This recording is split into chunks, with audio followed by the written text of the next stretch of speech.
जी राधे राधे महाराज जी, आपके चरणों में कोटि कोटि प्रणाम। महाराज जी, यदि किसी परिस्थितिवश किसी के द्वारा अतिथि का असम्मान, अभद्रता हो गई हो या अन्य कोई त्रुटि हो गई हो तो प्रायश्चित किस प्रकार किया जा सकता है? भगवान से प्रार्थना करें, वही सबके हृदय में बैठे। यदि उसका सानिध्य कभी मिल जाए तो क्षमा याचना कर ले जिसके प्रति हुआ है, और यदि वो असंभव है मिलना तो सबके हृदय में भगवान रहते हैं।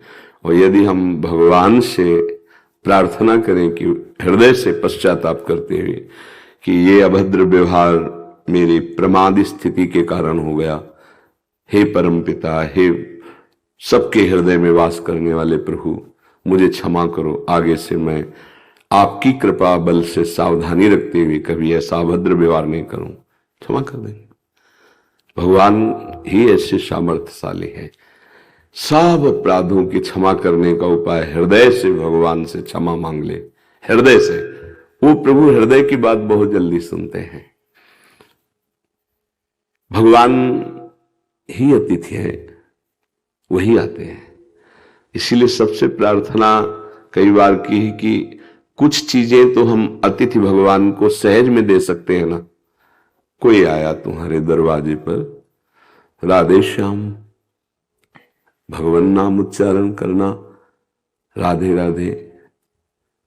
अब इसके बाद मृदु वचन बोलना, कैसे पधारे आप, अर्थ चाहिए, रुपया चाहिए, मैं रुपया लेने आया हूं या अमुक चीज लेने आया। नहीं प्रभु, मेरी तो ऐसी श्रद्धा नहीं है या सामर्थ्य नहीं है। दोनों बात, सामर्थ्य है पर श्रद्धा नहीं है देने की, अर्थ नहीं दे सकता। आप चाहो पानी पी लो, आप कहो तो आपको भोजन पवा दे, अन्यथा राधे श्याम आप जा सकते। क्या परेशानी? किसी को हमें गाली देने की, अभद्र व्यवहार करने की, धक्का मारने की, गेट खोलने की जरूरत नहीं।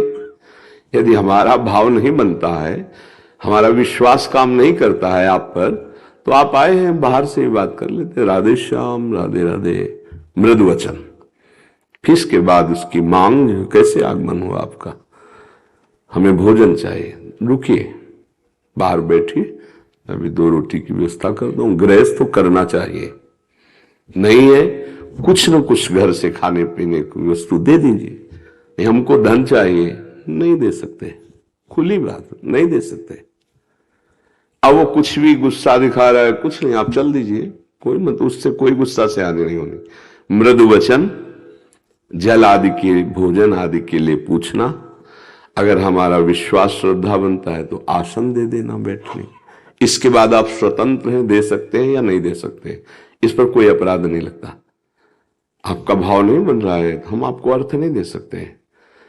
हमारे पास है पर हमारी श्रद्धा नहीं, हम आपको नहीं दे पाएंगे, खत्म खेल। ना वो अपमान माना जाएगा, ना वो तिरस्कार होगा। मृदु भाषण, आसन, जल, ये तो किसी को भी दिया जा सकता है, भोजन आदि गृहस्थ धर्म में ये तो पर्याप्त होता ही है। इसके अलावा आपकी श्रद्धा में छूट है कि आप दे सकते हैं या नहीं दे सकते हैं। तो हम क्यों अभद्र व्यवहार किसी से करें? और कोई ऐसे, हम कह रहे हैं ऐसे ही कोई आ गया पर अपने दरवाजे आ गया ना, तो राधा राधा, राधे श्याम। हम भद्र व्यक्ति की तरह व्यवहार करें, अभद्र व्यवहार न करें, क्योंकि मनुष्य जीवन मिला है, अभद्र व्यवहार क्यों करें? अच्छा, दरवाजा खोलने का तभी अधिकार है जब हम उसको भाव से अपने श्रद्धा में समझ रहे हैं, नहीं तो दरवाजा नहीं खुलना चाहिए। ये भी बात, ये भी कोई अपमान नहीं हमारी श्रद्धा है कि हम आपको खोलकर अंदर बुलाए।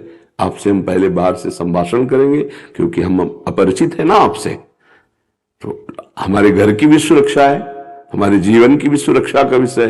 तो हम अपने धर्म, अपने घर, अपने जीवन की सुरक्षा को देखते हुए हमें आप पर श्रद्धा और विश्वास जब हो जाए तब हम अंदर बुलाए, नहीं तो बाहर से ही बात करके मृदु व्यवहार के द्वारा। फिर इसके बाद वो कुछ बोल रहा है, उसके साथ तिरस्कार का व्यवहार करने की जरूरत नहीं, अंदर आ गए, कोई बात नहीं। समझ पा रहे हैं आप जी?